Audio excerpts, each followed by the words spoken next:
சற்று முன் வெளியான முக்கிய அறிவிப்பின்படி மத்திய அரசு ஊழியர்களுக்கு செம ஹாப்பி நியூஸ். சம்பளம் டபுள் ஆகுதா? ஃபிட்மெண்ட் ஃபேக்டரால் எல்லாமே மாறும்.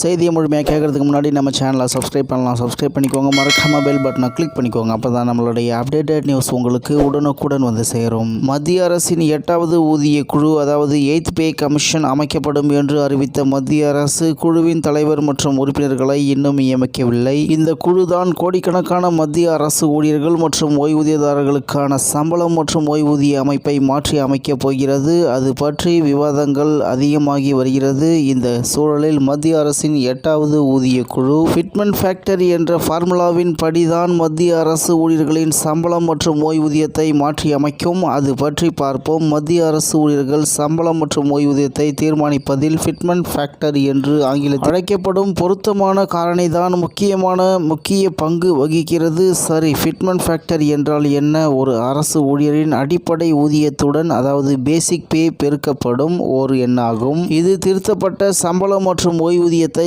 கணக்கிட உதவும். இதன் அடிப்படை ஃபார்முலா எளிமையானது. திருத்தப்பட்ட சம்பளம் ஈக்குவல் டு அடிப்படை ஊதியம் பெருக்கல் ஃபிட்மெண்ட் ஃபேக்டர். மேலும் பணவீக்கம், வாழ்க்கை செலவுகளில் ஏற்படும் மாற்றங்கள் மற்றும் ஒட்டுமொத்த பொருளாதார சூழலுக்கு ஏற்ப இருப்பதை உறுதி செய்வதற்காக இந்த ஃபார்முலாவின் படி ஊதிய உயர்வு வழங்கப்படுகிறது. மேலும் அரசு ஊழியர்களுக்கு ஏற்ற ஊதியத்தை மதிப்பிடுவதற்கு டாக்டர் வாலஸ் ஆய்க்ராய்டு உருவாக்கிய ஆய்க்ராய்டு ஃபார்முலாவையும் மத்திய அரசு பரிசீலித்து வருவதாகவும் தகவல்கள் வெளியாகியுள்ளது. இந்த ஆய்க்ராய்டு ஃபார்முலா என்பது உணவு, உடை மற்றும் வீட்டு வசதி போன்ற அத்தியாவசிய தேவைகள் உட்பட குறைந்தபட்ச வாழ்க்கை செலவுகளின் அடிப்படையில் ஊதியத்தை மதிப்பிடுகிறதாம். இது சராசரி ஊழியர்களுக்கு தேவையான ஊட்டச்சத்து மற்றும் வாழ்க்கை முறை தேவைகளை பூர்த்தி செய்வதை உறுதி செய்வதாக இருக்குமாம். அதன்படி 7வது ஊதிய குழுவின் தற்போதைய ஊதியம் என்னவென்றால், 7வது ஊதிய குழுவின் கீழ் ஃபிட்மெண்ட் ஃபேக்டர் 2.57 நிர்ணயிக்கப்பட்டிருந்தது. எனவே 7வது ஊதிய குழுவின் படி மத்திய அரசு ஊழியர்களுக்கான குறைந்தபட்ச அடிப்படை ஊதியம் 18,000 இருக்கிறது. அதே சமயம் ஓய்வூதியதாரர்களுக்கான குறைந்தபட்ச அடிப்படை ஓய்வூதியம் 9,000 இருக்கிறது. அமைச்சரவை செயலர் போன்ற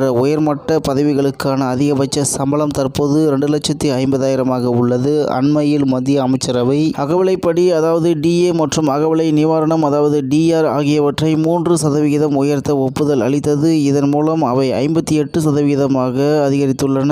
இந்த உயர்வினால் குறைந்தபட்ச சம்பளம் 28,000 28,440 குறைந்தபட்ச ஓய்வூதியம் 13,950 14,220 உயர்ந்திருக்கிறது. மேலும் 8வது ஊதிய குழுவில் எதிர்பார்க்கப்படும் சம்பளம் எவ்வளவு?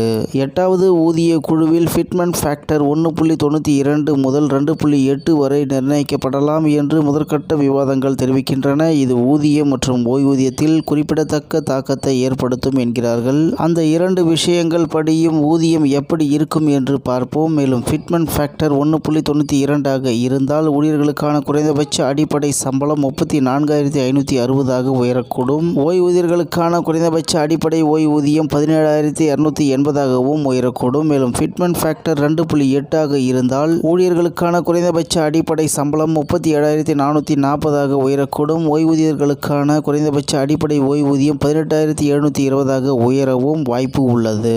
இந்நிலையில் முக்கியமான விஷயமாக 8வது ஊதிய குழு தொடர்பாக மத்திய அரசு ஆலோசனைகளை தொடங்கிவிட்டது. ஆனால் குழுவை அதிகாரப்பூர்வமாக அமைத்து அதன் தலைவரையும் உறுப்பினர்களையும் நியமித்த பிறகுதான் எவ்வளவு சம்பளம் உயரும் என்பது, ஃபிட்மெண்ட் ஃபேக்டர் எத்தனை சதவீதம் என்பதும் தெரிய வரும். எனினும் இந்த புதிய ஊதிய உயர்வு மத்திய அரசு ஊழியர்களுக்கு பணவீக்கத்திற்கு ஏற்ற வகையில் இருக்கும் என்று எதிர்பார்க்கப்படுகிறது என்று தகவல் வெளியாகி உள்ளது என்பது குறிப்பிடத்தக்கது. இத்துடன் இன்றைய முக்கிய செய்தி நிறைவு பெறுகிறது. மேலும் இதுபோன்ற செய்திகளை உடனுக்குடன் தெரிந்து கொள்ள ஆர்கே நியூஸ் தமிழ்நாடு சேனல் உடன் இணைந்திருங்கள். நன்றி, வணக்கம்.